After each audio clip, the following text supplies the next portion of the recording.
Alors, bienvenue dans cette nouvelle série de vidéos.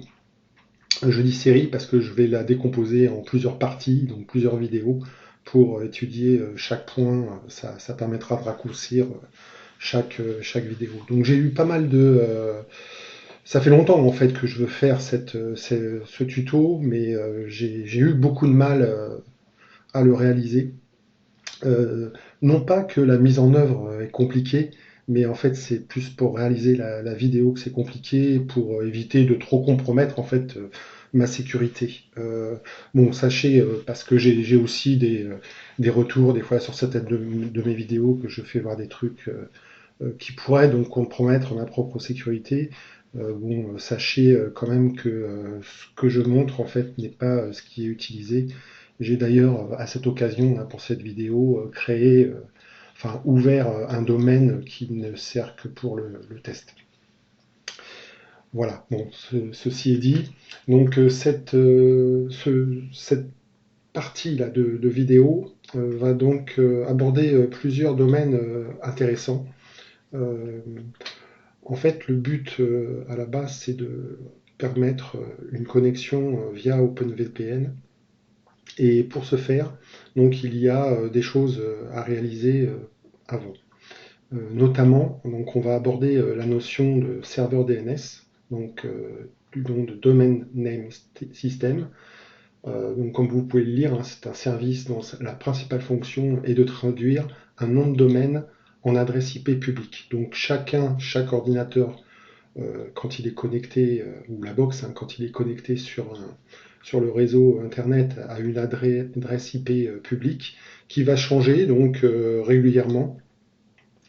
Un nom de domaine, donc c'est une adresse en www, etc., etc., .fr par exemple. Il va falloir donc rattacher ce www à son adresse IP publique qui, elle, va varier. Et donc c'est pour cela qu'on va utiliser les serveurs DNS euh, pour, euh, pour faire ce lien. Alors ce lien, il va marcher, mais dès qu'on change l'adresse IP, il va falloir que l'adresse IP qui correspond au nom du domaine soit mise à jour dynamiquement. Et donc c'est ce que l'on appelle le DNS dynamique. Donc on va voir comment on met en œuvre donc, ce que l'on appelle un DIN host sur un sous-domaine. Et sur Unraid, on va installer le Docker DD client qui va permettre donc, via des scans réguliers, de scanner sa propre adresse IP, vérifier si elle n'a pas changé. Et si elle a changé, bah, DD client va communiquer avec notre fournisseur de domaine, donc OVH en l'occurrence pour moi, pour mettre à jour donc directement dans OVH le lien de la nouvelle adresse IP.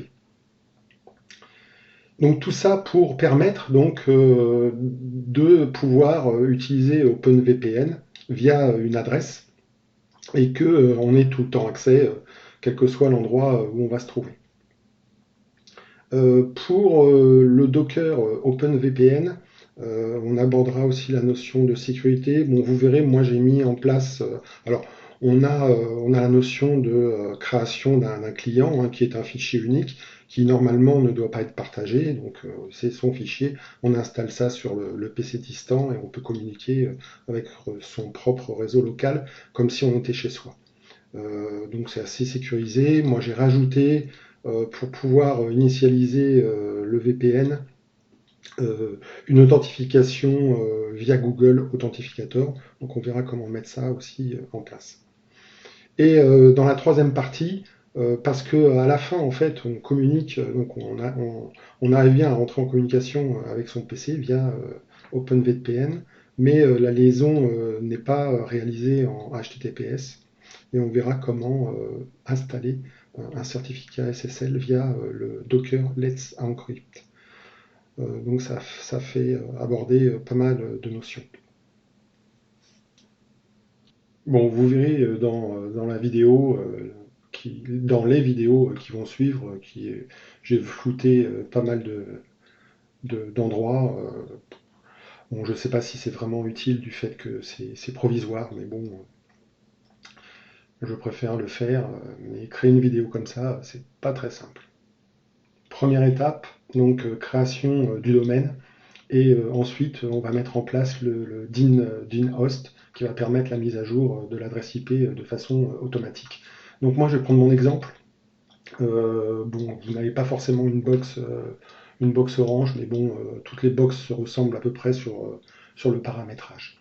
Donc les box en général ont une fonction donc de DIN DNS qui va permettre donc via certains providers en fait d'assurer ce service et finalement de ne pas passer par Unread. Ça va être directement votre box qui va effectuer les modifications. Bon, le problème, c'est que par exemple chez Livebox, les providers qui sont proposés ne sont pas terribles.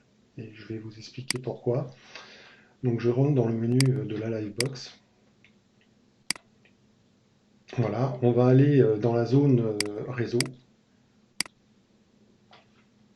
qui se trouve ici. Et c'est où une bonne part est à configurer. Alors une chose importante hein, pour commencer, ça va être de déclarer donc, son serveur en beau DHCP statique pour lui attribuer une IP statique interne, donc locale, qui ne change pas en fonction du nombre d'équipements que vous mettez sous tension, la séquence. Donc il est préférable donc, de passer le serveur en DHCP statique. Donc on le voit ici, donc mon nom de serveur c'est serveur Polo. C'est simple, normalement tout se passe en zone dynamique, donc on a tous les éléments listés dans la zone dynamique, et pour switcher de dynamique à statique, il suffit donc de rajouter l'élément que l'on veut, et donc moi j'ai rajouté le serveur Polo. Donc ça c'est la première chose à faire.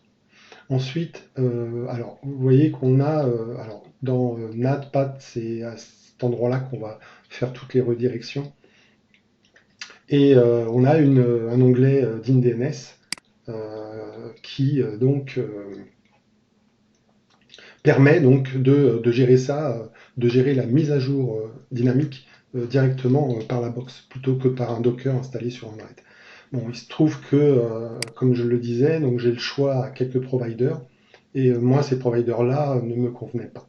Ils ne me convenaient pas car si on va sur le premier, donc DIN-DNS, on a, alors il faut savoir que, alors je ne vais peut-être pas trop rentrer dans le détail, mais un domaine peut être, alors on a un domaine, ça va être par exemple, le nom du domaine, ça va être dindns.org, et le sous-domaine, donc, va être par exemple mon serveur.dindns.org. Sur ces providers-là, on n'a pas le choix de choisir son propre domaine. C'est-à-dire qu'on va créer un sous-domaine, mais toujours être attaché à dindns.org. Donc ça ne me plaisait pas. Moi, je voulais mon nom de domaine tartampion. Par exemple, fr directement. Et avoir la possibilité derrière de pouvoir créer pour chaque application, donc Docker, des sous-domaines associés à mon nom de domaine. Ça simplifie quand même pas mal la configuration d'autres proxys, par exemple, sous Unread. Donc ça, moi, je n'en voulais pas. Donc, c'est pas bon pour moi. L'autre qui est préconisé par Orange, c'est NoIP. Donc NoIP a aussi une partie gratuite, sinon c'est quand même 25 $ par an.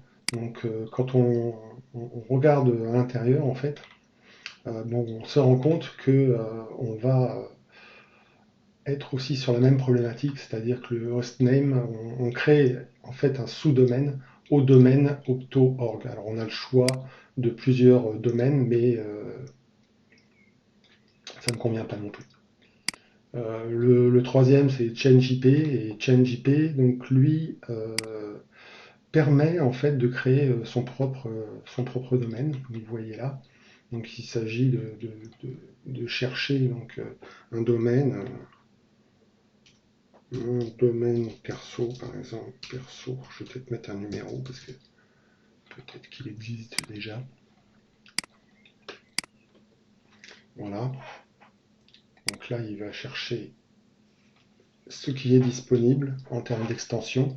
Donc on voit que les extensions ici sont disponibles. Donc je vais pouvoir avoir moindomaine.com par exemple, qui est bon. Mais quand on regarde le prix, c'est à 15 $.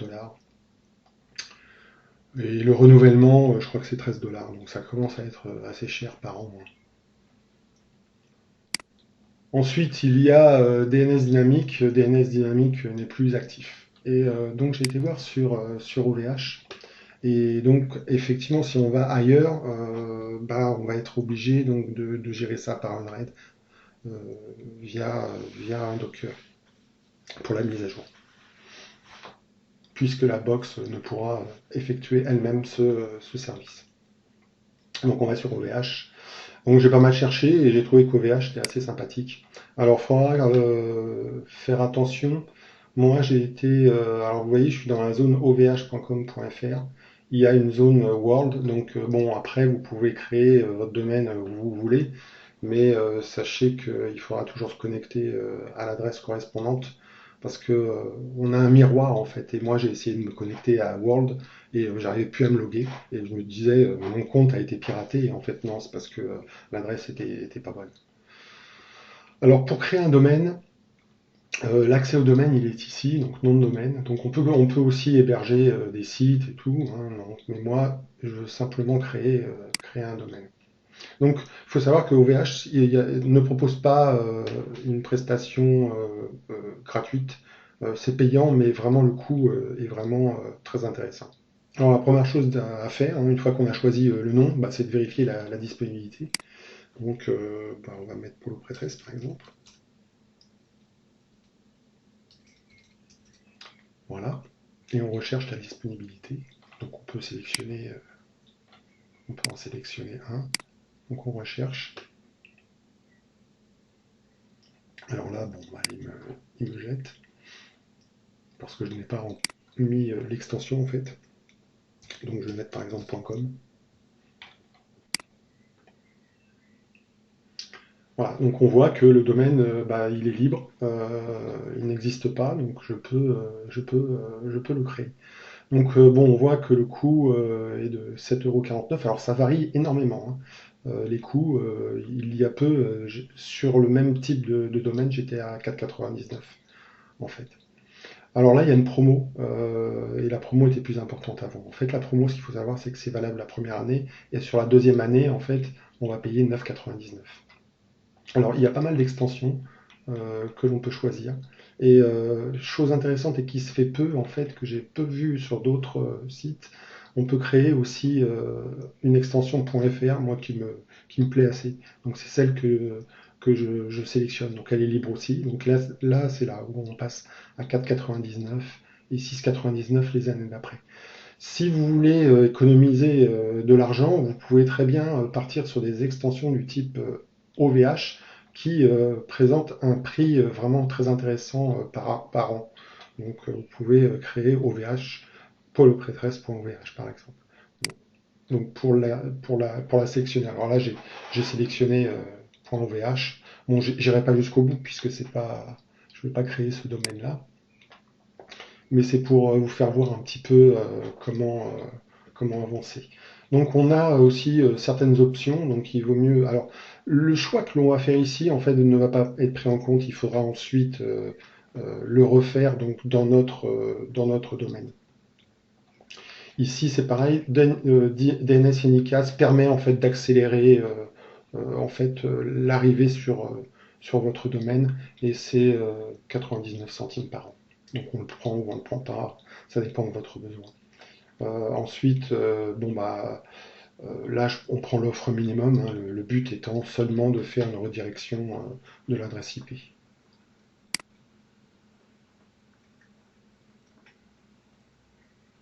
Voilà, alors on peut choisir aussi d'avoir un hébergement, mais bon, tel n'est pas mon but.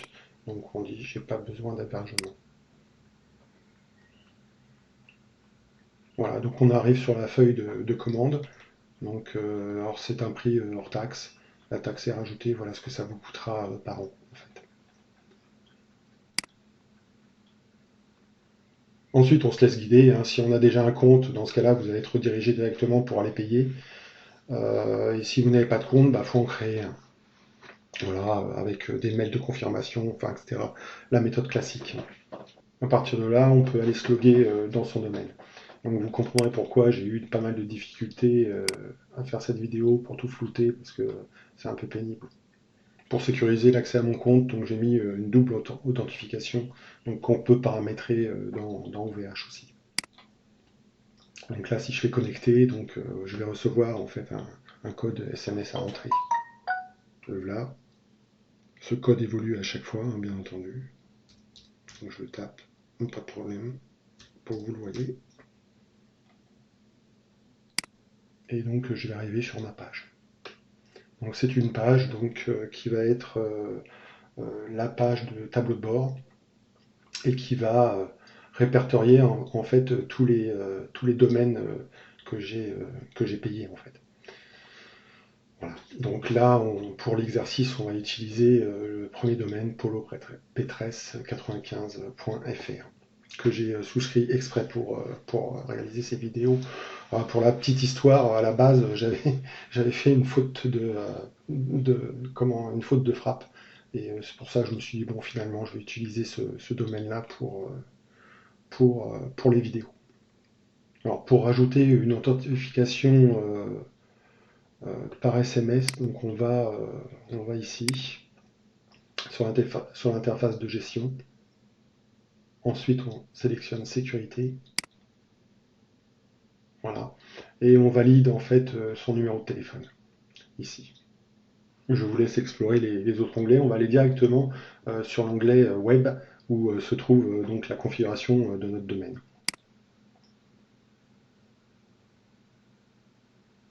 Voilà. Donc on a pas mal de choses assez sympas. Donc tout est traduit, bien expliqué. Chaque fois qu'on a une question, on peut aller. On a des fiches explicatives. Donc je trouve que le site OVH est quand même très bien fait. Bon, pour mes besoins, j'ai pas d'hébergement, pas de base de données, pas d'email pro, j'ai pas créé d'email non plus. Simplement l'aspect domaine m'intéresse. Donc là on a la liste de tous les domaines que l'on a créés avec son compte. Et on va aller sur la page de configuration du domaine polopetresse95.fr que j'ai créé pour ces tutos.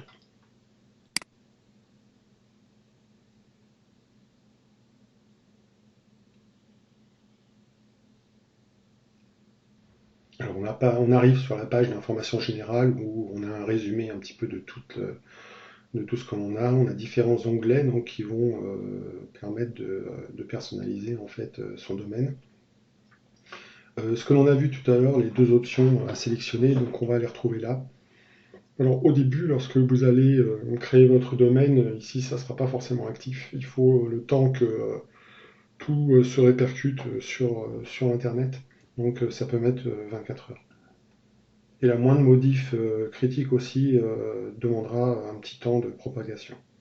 On avait vu qu'on pouvait sélectionner le DSEC, donc il suffit de l'activer là. Il ne sera pas activé par défaut pour vous.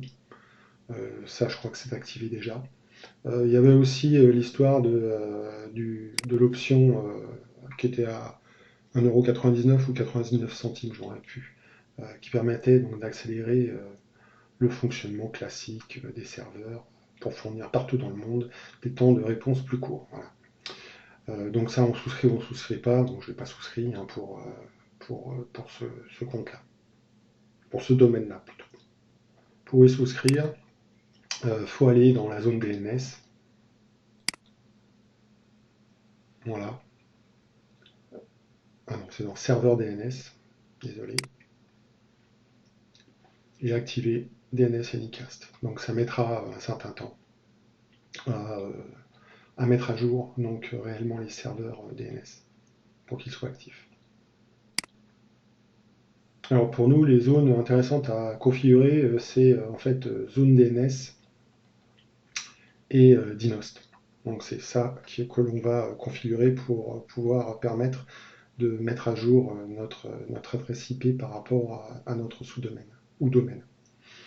Redirection, donc bon, c'est les CNAME. Donc les CNAME, on peut les configurer aussi dans la zone DNS. Donc bon, ça permet de voir toutes les redirections qu'on a actives, mais sachez que les redirections, soit on les configure dans redirection, donc, soit dans zone DNS.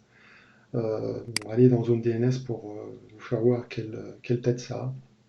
Alors j'ai deux pages là, de tableaux donc, qui vont pointer. Bon, c'est déjà configuré par défaut. Bon, on peut changer, hein. Notamment, on voit ici le polo prêtresse 95.fr. Donc A, ça veut dire que on lie en fait ce nom de domaine là à une adresse IP. L'adresse IP par défaut en fait c'est l'adresse de OVH. Donc on peut la changer par notre adresse IP, mais bon, il n'y a pas d'intérêt puisqu'elle ne sera pas mise à jour de façon dynamique. Pour cela, il faut utiliser Dinrest. Donc pas d'intérêt donc à changer ici. On pourrait même à la limite le supprimer. Les deux premiers, donc, ce sont les serveurs DNS. On a un code associé, donc un type associé. Et pour savoir donc, ce que c'est, et les redirections, en fait, c'est les CNAME. Ça veut dire que, par exemple, autoconfig Polo Prêtresse 95, si on utilise l'adresse qui est là, en fait, on va être redirigé directement vers autoconfig. Voilà, ça fait le lien entre deux adresses. On a un guide ici qui explique en fait les différentes codifications, donc on les retrouve là. Donc c'est assez pratique et il y a des exemples ici pour nous faire voir comment tout configurer. Et donc, comme je le disais, donc, A permet de relier un nom de domaine à une adresse IP en IPv4. Le CNAME donc, permet à un domaine d'utiliser le ou les adresses IP d'un autre nom de domaine en les reliant ensemble. Voilà. Donc c'est ce qu'on appelle la redirection. Bon, je ferme cette fenêtre. Et donc on va aller, alors tout ce qui est en CNAME, en fait, on va le retrouver ici en redirection. Ce qui nous intéresse, nous, maintenant, ça va être de créer, bon, on va alors maintenant créer notre DNS dynamique, donc qui s'appelle DynHost chez OVH. Donc la première des choses à faire, c'est qu'il va falloir créer en fait un identifiant. Donc on ne peut pas ajouter directement un DynHost comme ça, on va créer donc un identifiant. Donc on crée un identifiant. Voilà. Donc l'identifiant va être marqué ici. On va choisir à quel domaine ou sous-domaine cet identifiant va se rattacher et on va y associer un mot de passe. Alors, ici, on a le choix à mettre étoile pour dire ça va s'appliquer, c'est-à-dire l'identifiant qu'on va créer va s'appliquer à tous les sous-domaines. Ou alors, on peut créer un identifiant par sous-domaine. Bon, moi, je vais créer un identifiant pour tous les sous-domaines, donc je mettrai étoile ici. En fait, ce choix, ça va être à vous de voir, hein. Par exemple, si on a un sous-domaine qui est OpenVPN et un autre sous-domaine qui est, par exemple, Nextcloud, on peut créer un identifiant par sous-domaine et donc gérer des mots de passe différents. Bon, ça permet probablement de renforcer aussi la sécurité. Mais on se retrouve avec deux identifiants, d'autres mots de passe, donc ça rend les choses plus complexes après pour la maintenance. Je vais donc choisir l'identifiant, je ne vais pas innover, je vais prendre Polo. Donc ce sera polo prêtresse 95.fr-polo. Le sous-domaine, comme je l'ai dit, on va l'appliquer à tous les sous-domaines. Et je vais choisir un mot de passe. Encore un exemple, pourquoi c'était galère à faire cette vidéo. Chaque fois, il y a des... Alors j'ai dévalidé toutes les choses de saisie automatique, mais il y a quand même des choses qui restent. Donc ça m'oblige à tout flouter. Donc pour le mot de passe, on va choisir mot de passe de Polo. Très original. Voilà. Et on le répète, mot de passe de Polo. Et on valide. Voilà, donc notre identifiant est bien créé, il s'appelle donc Polo Prêtresse 95.fr-polo. Il va se rattacher donc au domaine pour le Polo 1395. Une fois qu'on a créé cet identifiant, donc on appuie sur Retour et on va pouvoir en fait ajouter un DINOST. Donc là, ça rappelle qu'il faut créer un identifiant, mais on l'a déjà. Donc on va choisir notre nom de domaine. Alors franchement ici, on peut faire ce que l'on veut. Hein. On peut très bien mettre, je sais pas, DINOST par exemple, comme sous-domaine, et puis tous vos dockers qui ont besoin donc de mise à jour d'IP, vous référez par rapport à dinost.polopretress95.fr ou alors vous créez en fait un dinos par sous-domaine que vous voulez gérer. Ça, c'est comme vous voulez. Bon, moi, je vais créer un sous-domaine donc, qui va s'appeler, étant donné que la vidéo c'est pour OpenVPN, on va mettre OpenVPN. Hop. OpenVPN. Voilà, donc ça va créer en fait le sous-domaine OpenVPN dans le domaine Polo P1395. Et donc on va lui rattacher notre adresse IP actuelle. Alors actuelle, je ne vous préconise pas de le faire parce que justement, le fait de mettre une mauvaise adresse IP, une fois qu'on va mettre en place DD client sous Unread et qu'on va le lancer, ça va permettre donc de vérifier que la configuration est bien faite parce que DD client va remettre à jour cette adresse IP là qu'on rentre de façon dynamique. Donc moi je ne vous conseille pas à cette étape-là justement de rentrer votre vraie adresse IP. Donc on va rentrer une adresse IP bidon 120.120.120.120. Voilà. Et on valide. Voilà, donc le DINOST est créé. Et maintenant, quand on va taper, alors moyennant un temps, mais maintenant, quand on va taper dans la barre d'adresse OpenVPN, on arrivera sur notre PC en fait. Enfin, on arrivera sur notre adresse IP une fois qu'elle aura été mise à jour. Et c'est tout ce qu'on a besoin de faire dans OVH. Maintenant, il va falloir retourner côté Unread et configurer des clients pour mettre en place cette mise à jour dynamique de notre adresse IP publique. Alors on retourne sur Unread et on va aller installer DD clients. Voilà. Le voilà. Alors moi sur ma machine il est déjà installé. Donc vous aurez une flèche ici pour l'installer. La fenêtre va s'ouvrir et vous faites OK. Et ensuite donc on retrouve le Docker à la page Docker. Donc il est possible que il soit déjà démarré, je ne m'en rappelle plus. Donc ce que je préconise, c'est de ne pas l'activer en auto-start au début, le temps que vous ayez fini votre configuration. Par contre, bien entendu, une fois que tout est en place, il faudra le mettre en auto-start afin que DD client démarre à chaque fois que vous démarrez votre serveur sans avoir à le démarrer manuellement. Et ainsi, si en cas de changement de votre adresse IP publique, elle sera mise au jour automatiquement sur le site OVH ou un autre site que vous avez sélectionné pour créer votre domaine sous-domaine. La configuration de DD client est super simple, en fait, il n'y a rien à configurer. À part s'il y a un fichier quand même très important donc, qui va être nécessaire à modifier. Mais la partie en fait configuration dont vous faites edit, tout ça on le laisse par défaut. Et étant donné que c'est une communication unilatérale, c'est-à-dire ça va dans le sens votre serveur vers le site d'OVH, il n'y a pas de port à ouvrir sur la box pour DD clients.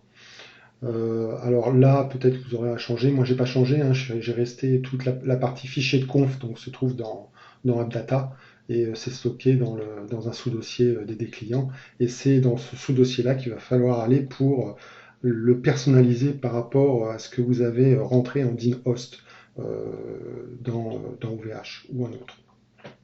Alors pour avoir accès donc au fichier ddclient.conf qui se trouve à cet endroit-là, il va falloir que vous donniez accès à AppData si c'est pas déjà fait.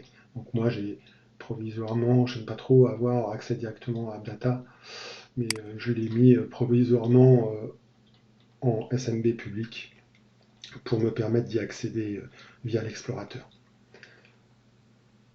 Si je retourne dans des clients, il y a un autre problème auquel vous pouvez être confronté, c'est que lorsque vous allez vouloir accéder à des clients, il est protégé donc en écriture et en lecture. Enfin, l'accès donc est protégé. Donc voilà, il est en share, hein, donc c'est pour ça que j'y ai accès. Donc on retrouve en fait tous les dockers qui sont aujourd'hui installés. Et si je veux rentrer dans des clients, il ne veut pas. En fait, la raison pour laquelle il ne veut pas, c'est que le PC sur lequel vous êtes connecté, vous avez configuré donc le gestionnaire d'identification à un nom différent que Nobody, hein. J'en ai parlé déjà dans les précédentes vidéos, je crois que c'est la troisième ou la quatrième vidéo.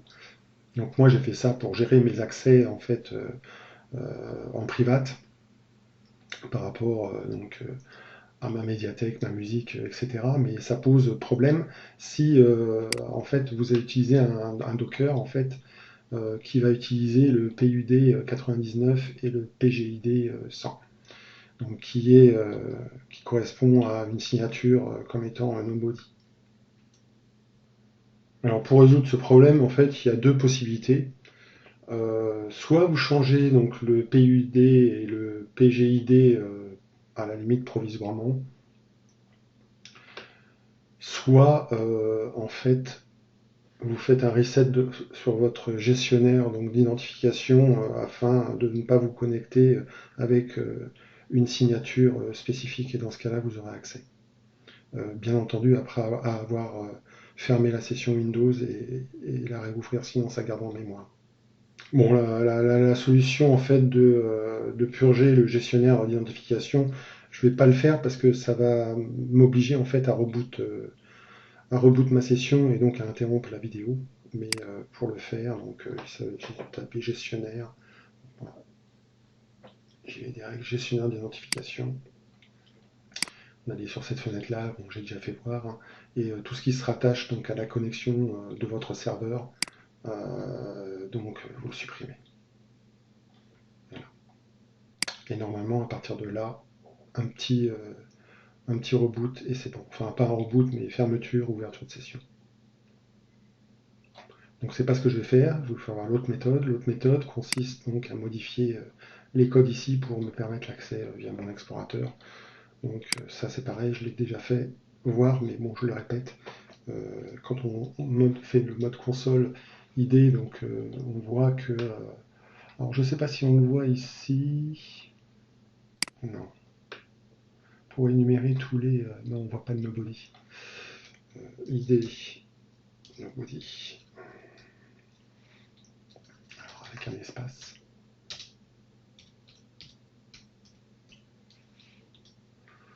Voilà, donc on retrouve là le 99 et le 100 qui se trouvent ici.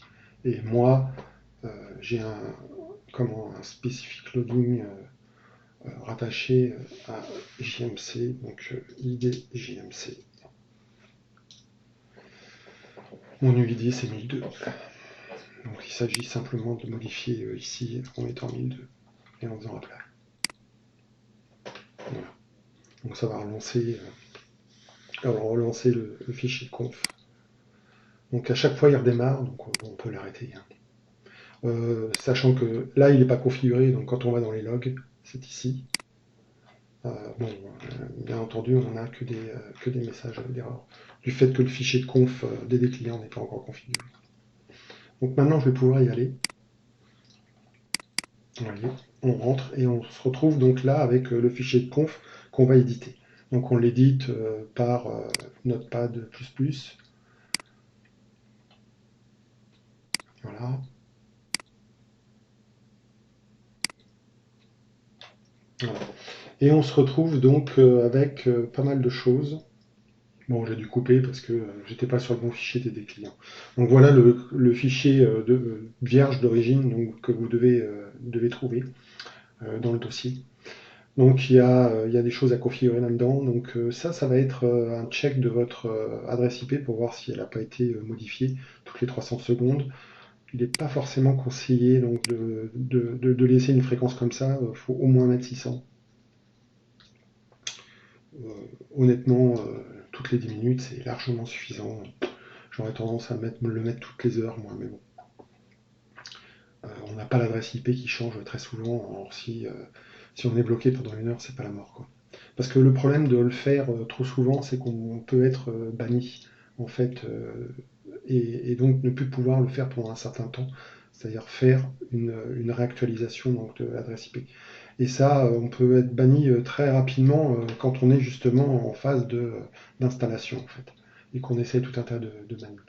Donc le reste donc n'a pas d'importance. Tout est en commentaire.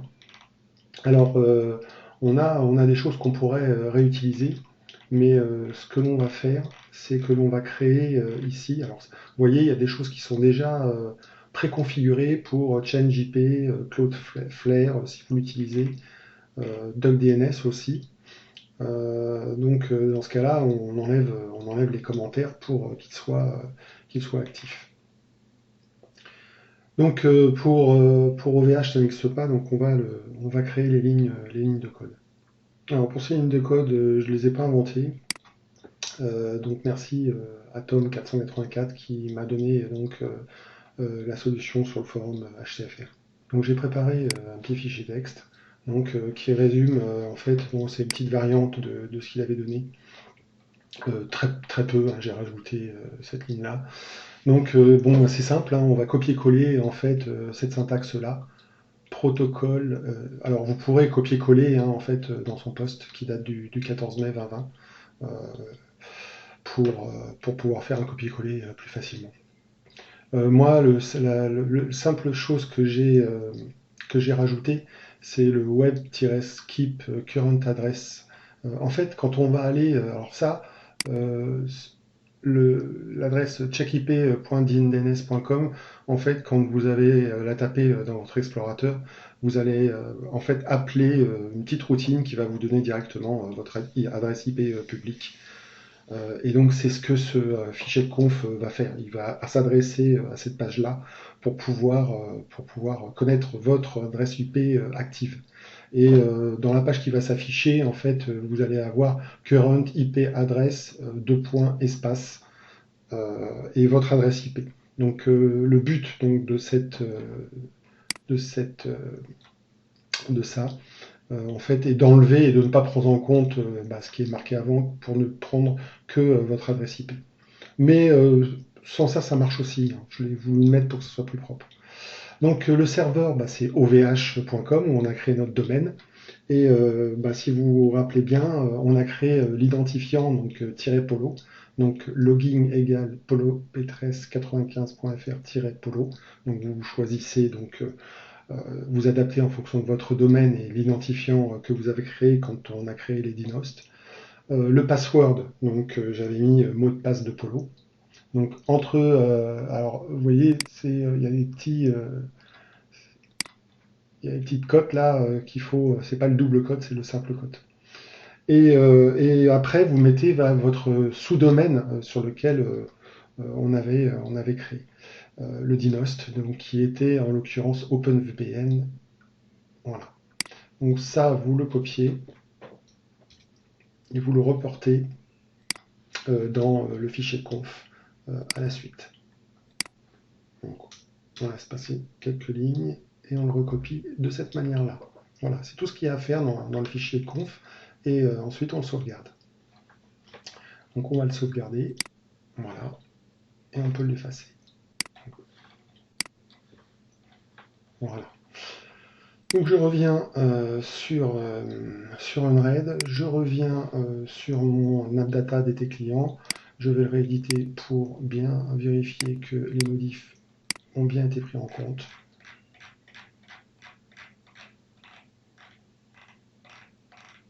On le retrouve, c'est parfait.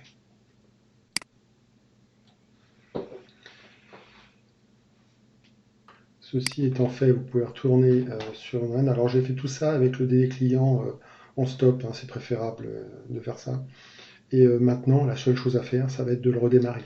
Alors auparavant, on retourne dans notre espace OVH, où là, bah, on voit l'ancienne adresse IP que j'avais saisie.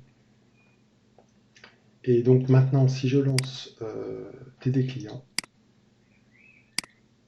donc ça va mettre à jour correctement l'adresse. Donc on attend un petit peu. On peut aller voir dans le log ce qui se passe.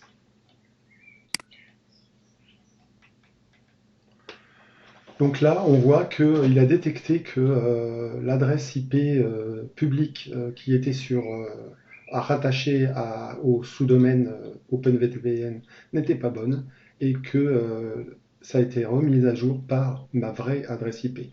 Donc là, c'est flouté. Et si on va dans OVH et qu'on fait une mise à jour, eh bien, on se rend compte que l'adresse IP maintenant est bien à jour. Et c'est bien mon adresse IP. Donc c'est parfait, ça marche. Voilà, fin de cette vidéo, donc qui était un peu longue, peut-être trop longue hein, pour certains, parce que c'est assez simple en fait à mettre en œuvre. Mais bon, ces vidéos tutos sont quand même faits pour les débutants, donc je préférais rentrer dans le détail. La prochaine vidéo donc, qui va suivre sera la configuration donc, de OpenVPN. Merci beaucoup et puis bah, à la prochaine fois.